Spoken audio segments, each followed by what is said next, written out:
Salut! J'ai décidé de faire cette vidéo parce que, ben pour l'instant, on peut pas vraiment se voir. La période le permet pas vraiment, mais ça va venir. Cette vidéo va sûrement servir d'archive pour le futur, mais elle sert principalement à te parler. Si tu me connais, ben tu sais que je m'appelle Luc. Et au moment où je te parle, ça fait 16 ans que je fais des vidéos sur YouTube afin d'instruire et de faire rire les gens. Là, je ne sais pas trop à quoi je vais ressembler dans le futur. Peut-être que je vais être le genre de vieux monsieur qui va se bercer sur sa galerie en se remémorant le bon vieux temps pendant qu'il y a des petits jeunes qui vont faire de la drift en vaisseau spatial sur ma rue. Puis moi, je vais aller les menacer avec ma carabine laser en criant « Sortez de mon terrain! » Mais le but de cette vidéo qui va servir de capsule temporelle, c'est parce que je veux t'enseigner ta première leçon.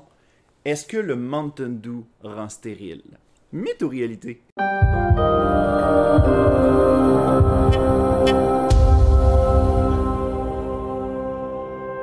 Je sais pas si c'est la seule chronique qui va se rendre à toi, parce que normalement je parle simplement de séries, de jeux vidéo, de films, donc parler de légendes urbaines sur la bouffe, c'est un petit peu moins mon domaine. Donc si tu veux que je te parle de légumes qui sont tendance cette semaine, je te suggère d'écouter l'épicerie, si cette émission existe encore. Je ne sais pas si dans le futur tu as du Mountain Dew, cette boisson dont la formule originale a été créée en 1940 par nul autre que Barney et Ali Hartman. À la base, c'était juste une formule afin de mélanger au whisky afin que celui-ci goûte meilleur. Ah ouais?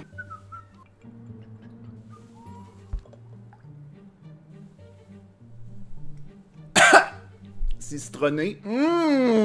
Mais cette boisson a changé de recette au fil des années afin de pouvoir trouver sa saveur unique. C'est citronné et fluo. Et puisque dans mon temps, on vit dans le monde des conspirations, eh bien, il y a une légende urbaine concernant le Mountain Dew qui a fait le tour du globe. Certains mentionnaient que la boisson causait la stérilité auprès des personnes qui en buvaient et que celles-ci n'allaient plus être capables de concevoir d'enfants. C'est chimique! Buvez pas ça! Le gouvernement veut réduire la surpopulation à l'aide de cette boisson rafraîchissante. Donc, si tu regardes cette vidéo, ben sans doute que c'est pas vrai. Ou bien t'es un androïde, un clone, ou un extraterrestre qui vient regarder ça juste pour rire de la stupidité humaine.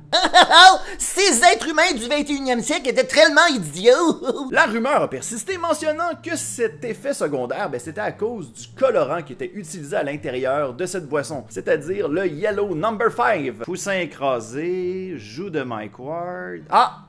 Yellow No. 5, je l'ai. Mais après avoir fait des tests, la US Food and Drug Administration a démenti le mythe, mentionnant que ce colorant ne donnait pas cet effet secondaire. Mais cette déclaration n'a pas empêché la rumeur d'empirer. J'ai entendu dire que le Mountain Dew faisait rapetisser le zizi! Sauf que le Yellow No. 5 n'est pas utilisé que pour le Mountain Dew. On peut le retrouver dans les chips et les bonbons aussi. Donc si ça venait tuer tes tétards, ça ferait longtemps qu'on le saurait. Et même que la génération future dirait...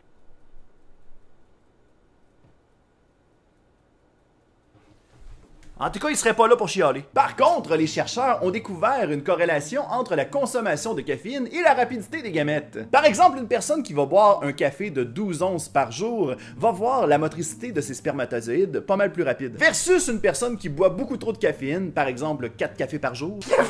Eh bien là, ça aurait l'effet inverse sur les petits nageurs. Donc, moins de chances de se rendre à un ovule. Mais pour le Mountain Dew, on peut y calculer 54 mg de caféine. Ce qui veut dire que si on veut avoir le même effet que 4 cafés, il faudrait boire environ 11 canettes de Mountain Dew par jour pour avoir l'effet similaire. Rendu là, as-tu si soif que ça? Donc pour ça, ben c'est un peu comme toutes les boissons gazeuses. C'est à prendre avec modération. J'en ai bu dans ma jeunesse.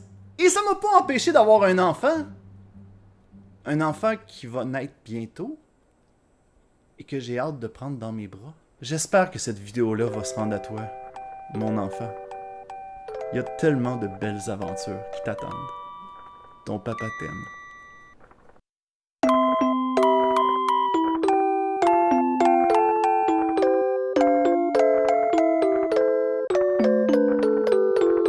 Est-ce que cette vidéo-là a un rapport avec le Ludwigverse? Nope! Mais moi être papa pour vrai, par exemple!